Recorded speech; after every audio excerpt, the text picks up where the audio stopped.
Despite the wind and the storm, the speckled woods emerged. It's the first butterfly other than a brimstone or overwintering peacocks and that kind of thing that I've seen this year. The first week of April. What a beauty. To the soundtrack of my dog slurping down a puddle.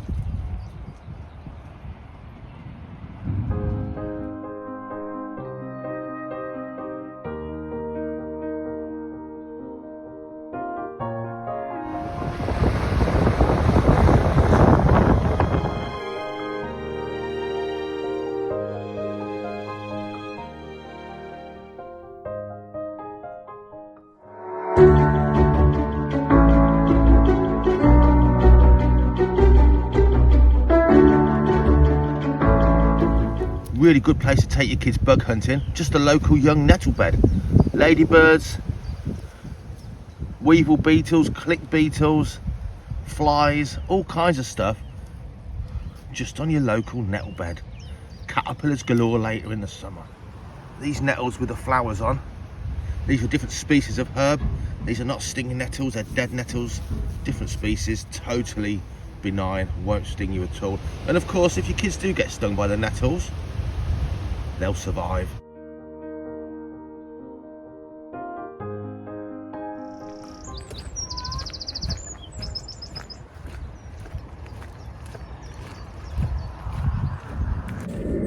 So the best thing I've seen this weekend here at Icarus Falconry, would you believe it? It doesn't look a great deal to most people.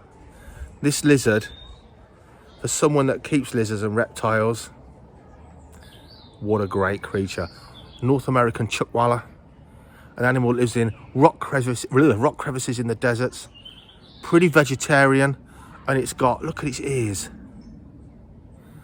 proper covers on those ears so sand and stuff doesn't get in as it forces its way in and out of crevices in the rocks. Very fine scales, really fine like sandpaper, but of course bit of protection, but means it can squeeze right, and they really do squeeze in between rock strata in the wild. It's not getting stuck by its scales, kind of not bending back and wedging it in a one-way episode. Chuckwalla, I'd love to keep one. There's hardly any in the UK. This guy's been in the country for years and years and years. And I know the owners, Arthur and Jess, certainly, if they could find him a mate, would probably try and captive breed these. Really beautiful. I know it looks a little bit, a bit mundane on the colour front. Feels great. I might tell them it's jumped off and ran away and I'm really sorry, and bung him a few quid and say that's best I can do, and sneak him home. Guys, I think my favourite animal I saw at our open weekends at Icarus Falconry is the chuckwalla. The best bird, probably just because he did a good ending, the American bald eagle. Come and see us. We're open all the time at weekends through the summer. Animal talks, sometimes reptile talks. Birds of prey flying, stately home. Look at this animal. Beautiful tea room. And sometimes you'll get to see something just as special as this guy.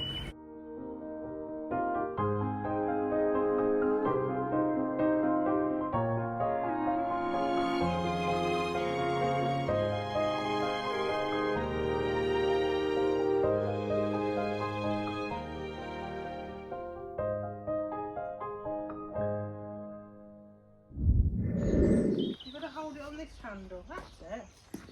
That's it. Well done, that one needs some water, doesn't it?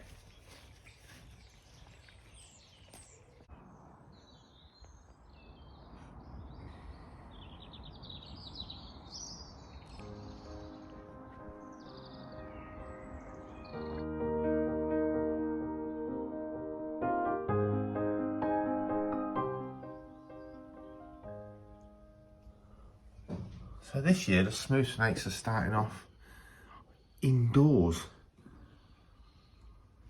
Well, outdoors, kind of, in a barn, ambient temperature, but indoors. And yeah, they do obviously climb around in the wild, dry stone walls and things. But it's kind of weird seeing them doing what a snake do, and it's very cold. They're getting a little bit of heat from the lamps in there, and they've climbed up to make the most of it. Oh, where's that one gone?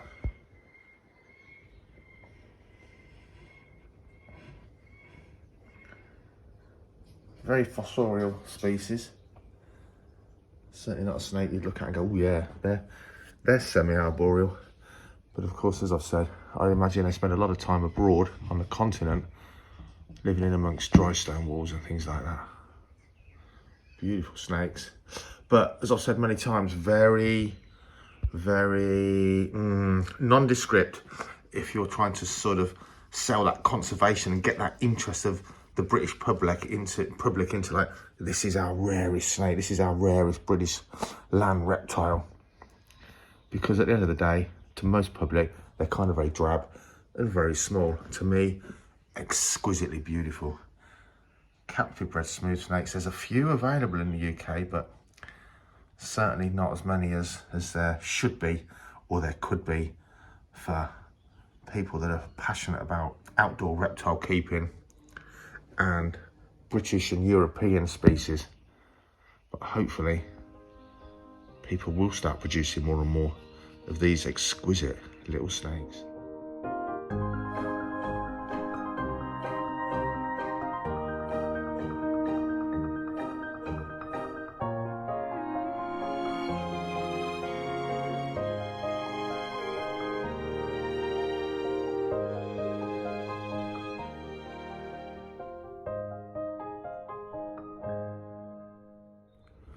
Hang on a minute. He's had a full chop, because my vets didn't know what a vasectomy was compared to castration. Yeah, slight big mistake. Looked like he was trying it on then. I think what's happening is she's come into season and she's kind of lifting her tail and saying, come on, big boy. And he just hasn't got a clue what she's on about anymore. Yeah, that's what's going on. Look at that.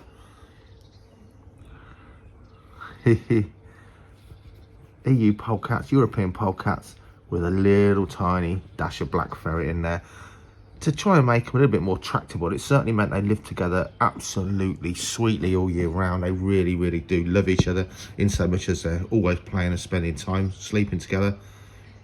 But I have to say, when it comes to handling, that dash of black ferret in there, it didn't make a lot of difference in the end. As they matured, they became savage-ish. Even the boy, the female, he'll certainly jump up and latch onto you, but even he's not trustworthy anymore. So still very much not domesticated like a ferret, still more like captive bred wild animals with all their usual instincts. But they really are fun, beautiful creatures. And again, another sort of rare British animal that, well, an animal with a story to tell. So they were pretty extinct throughout a lot of England, and they've spread out again from Wales. And these guys now, they're commonly found dead on the roads, often with a fair bit of ferret, escaped feral ferret hybridised in among them. So this is their enclosure. It's a pretty good size.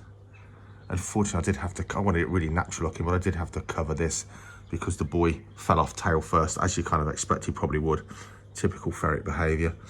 And he certainly, hip got a good bashing because he was limping for quite a while in his first year.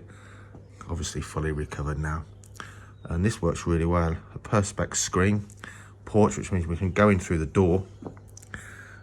If we put that box over the side of the screen, open the lid, they both jump in, because anything in the weasel family can't help but explore. They jump in, the lid is shut, they're locked in, and that means we can carry out maintenance and feeding schedule throughout their enclosure. But that little porch works phenomenally well because, of course, I want the public to see them, and even children down at this level.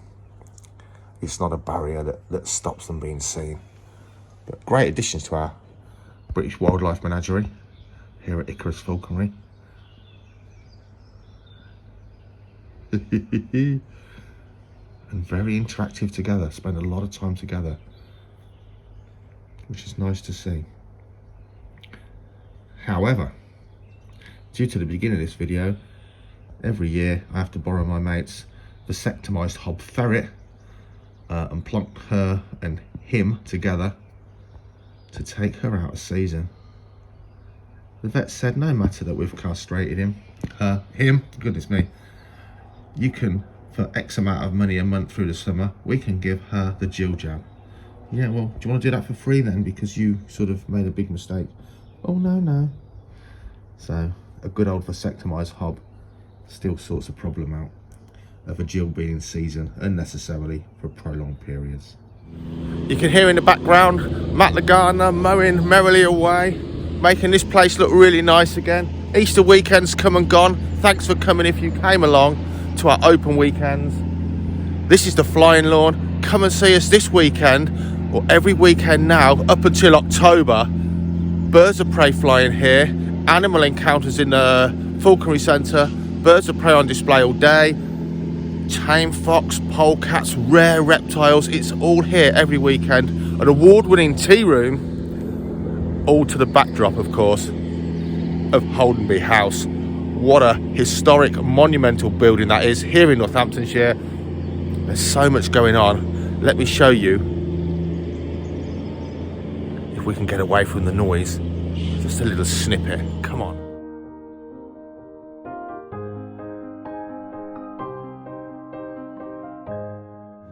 Someone you might see flying, well, Emily, I was going to say Emily and Bentley, but Emily can't fly, but she sure can fly these birds. Usually at 1 o'clock and 3 o'clock is the bird show, and at 2 o'clock an animal encounter. But look guys, this is what I want to show you, not these magnificent pair. This is a really small window when you guys can see the Cherry Blossom Avenue and get some wonderful photos here at Icarus Falconry, Holdenby House on our open weekends. It is just coming out this weekend. If the sun comes out, this will be mega. Come and get some selfies. It's fleeting and only happens once a year, and there's no lawnmowers running at the weekends. Come and see us, guys.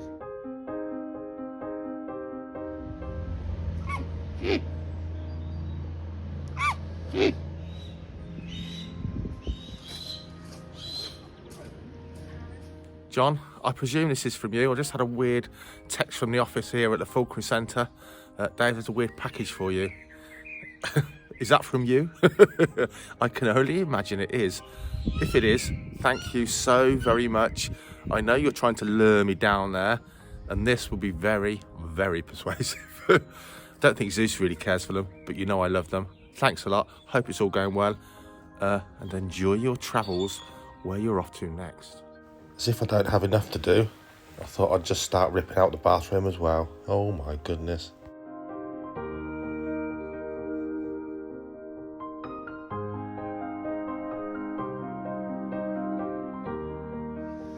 We don't usually get a lot of riffraff at our weekend openings here at Icarus Falconry, but you know you've had some riffraff in when someone has ripped off the charity box and stolen the money from a really important bird charity. But there you go, 99.9% of our clientele are absolutely fantastic.